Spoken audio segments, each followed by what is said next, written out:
दोस्तों, अक्सर अकेले रहना एक नकारात्मक अर्थ रखता है, क्योंकि समाज बहिर्मुखता और दूसरों से घिरे रहने को ही महत्व देता है।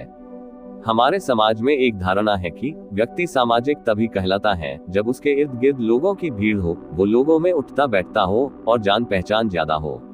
अकेले रहने वाले व्यक्ति की छवि हमारे समाज में अच्छी नहीं मानी जाती है। लोग ऐसे लोगों को असामाजिक और मतलबी जैसे शब्दों से संबोधित करते हैं। हालांकि अकेले रहना उन लोगों के लिए ताकत, रचनात्मकता और व्यक्तिगत विकास का स्रोत हो सकता है जो इसे अपनाते हैं। जो लोग अकेले रहना पसंद करते हैं उनमें अक्सर विशेष व्यक्तित्व लक्षण होते हैं जो उन्हें एकांत में पनपने और अपनी कंपनी में संतुष्टि पाने की अनुमति देते हैं। इस वीडियो में हम अकेले रहने वाले लोगों के 12 व्यक्तित्व लक्षणों का पता लगाएंगे और उन सफल व्यक्तियों का उदाहरण प्रदान करेंगे जिन्होंने अकेले समय के लिए अपने प्यार को अपनाया है। हम ऐसी दुनिया में अकेले समय के महत्व पर भी चर्चा करेंगे जो बहिर्मुखता को महत्व देती है और सामाजिक गतिविधियों को संतुलित करने के लिए सुझाव देती है। तो आइए चलते हैं और उन लोगों के अनूठे गुणों की खोज करें जो अकेले रहना पसंद करते हैं। स्वतंत्र यानी कि इंडिपेंडेंट। जो लोग अकेले रहना पसंद करते हैं वे आत्मनिर्भर होते हैं और अपनी क्षमताओं और संसाधनों पर भरोसा करने में सक्षम होते हैं। वे दूसरों के सत्यापन या समर्थन की आवश्यकता के बिना निर्णय लेने और कार्रवाई करने में सहज होते हैं। आत्मविश्वास, जिसे हम कॉन्फिडेंट भी कहते हैं। अकेले रहने से व्यक्तियों को अपने विचारों और भावनाओं पर ध्यान केंद्रित करने की अनुमति मिलती है, जो आत्म आश्वासन और आत्मविश्वास की भावना को बढ़ावा दे सकता है। जो लोग अकेले रहना पसंद करते हैं वे अपने आप में सहज होते हैं और दूसरों की स्वीकृति या अस्वीकृति पर निर्भर नहीं होते हैं। चिंतनशील मतलब रिफ्लेक्टिव। एकांत समय आत्मनिरीक्षण और आत्मचिंतन का अवसर प्रदान करता है। जो लोग अकेले रहना पसंद करते हैं वे अक्सर इस समय का उपयोग अपने अनुभवों और भावनाओं के बारे में गहराई से सोचने के लिए करते हैं, जिससे उन्हें अपने बारे में और दुनिया में अपने स्थान के बारे में बेहतर समझ मिलती है।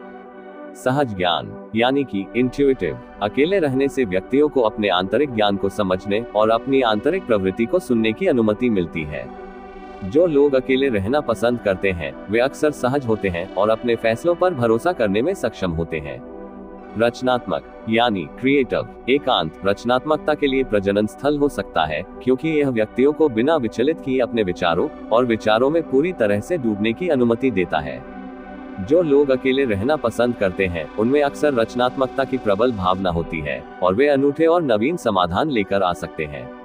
सहानुभूतिपूर्ण, जिसे हम एम्पैथेटिक भी कहते हैं। इस विचार के बावजूद कि अंतर्मुखी लोग कम सामाजिक होते हैं, जो लोग अकेले रहना पसंद करते हैं वे अक्सर दूसरों की भावनाओं के प्रति अत्यधिक सहानुभूतिपूर्ण और संवेदनशील हो सकते हैं।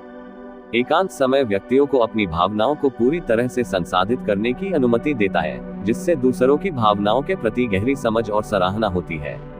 आत्मनिर्भर सेल्फ सफिशिएंट। जो लोग अकेले रहना पसंद करते हैं वे अक्सर अपनी जरूरतों का ख्याल रख सकते हैं और कार्यों को स्वतंत्र रूप से संभाल सकते हैं।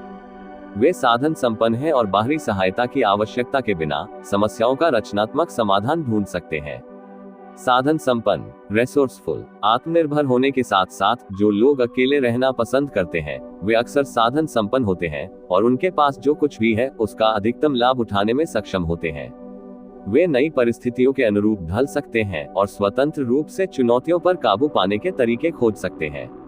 पर्यवेक्षक मतलब कि ऑब्जर्वेंट। एकांत समय व्यक्तियों को अपने परिवेश पर पूरी तरह से ध्यान केंद्रित करने और विवरणों पर ध्यान देने की अनुमति देता है। जो लोग अकेले रहना पसंद करते हैं वे अक्सर अत्यधिक चौकस होते हैं और सूक्ष्म पर्यावरणीय संकेतों और बारीकियों को समझने में सक्षम होते हैं। जिज्ञासु, जिसे हम क्यूरियस भी कहते हैं। अकेले रहने से व्यक्ति दूसरों का ध्यान भटकाए बिना अपनी रुचियों और जिज्ञासाओं का पालन कर सकता है। जो लोग अकेले रहना पसंद करते हैं वे अक्सर अत्यधिक जिज्ञासु होते हैं और लगातार नए ज्ञान और अनुभवों की तलाश में रहते हैं। केंद्रित यानी कि फोकस्ड रहना। अकेले समय में व्यक्ति बिना विचलित हुए अपने कार्यों और लक्ष्यों पर पूरी तरह से ध्यान केंद्रित कर सकता है। जो लोग अकेले रहना पसंद करते हैं वे अक्सर स्वतंत्र रूप से काम करते समय उच्च स्तर का फोकस और उत्पादकता बनाए रखने में सक्षम होते हैं। आत्म जागरूक सेल्फ अवेयर। एकांत समय व्यक्तियों को अपने विचारों और भावनाओं को पूरी तरह से समझने की अनुमति देता है, जिससे अधिक आत्म जागरूकता आती है। अकेले रहने वाले लोग अक्सर अत्यधिक आत्म जागरूक होते हैं और अपनी ताकत और कमजोरियों का सटीक आकलन कर सकते हैं। Albert Einstein, J.K. Rowling, Ratan Tata, Steve Jobs, Mark Zuckerberg जैसे लोगों ने अकेले रहने की कला को अपनाया और आज वे सफलता की चोटी पर बैठे हैं। दोस्तों, एकांत समय व्यक्तिगत विकास और अन्य विकास के लिए कई लाभ प्रदान कर सकता है, जिसमें बढ़ी हुई रचनात्मकता, फोकस और आत्म जागरूकता शामिल है। इस मूल्यवान अनुभव को पूरी तरह अपनाने और इससे लाभ उठाने के लिए अकेले समय और सामाजिक गतिविधियों के बीच संतुलन बनाना महत्वपूर्ण है। दोस्तों, उम्मीद करता हूँ कि आपको ये वीडियो पसंद आई होगी। वीडियो को लाइक, सब्सक्राइब और शेयर जरूर करें। मिलते हैं अगली वीडियो में, तब तक के लिए अपना ख्याल रखिए।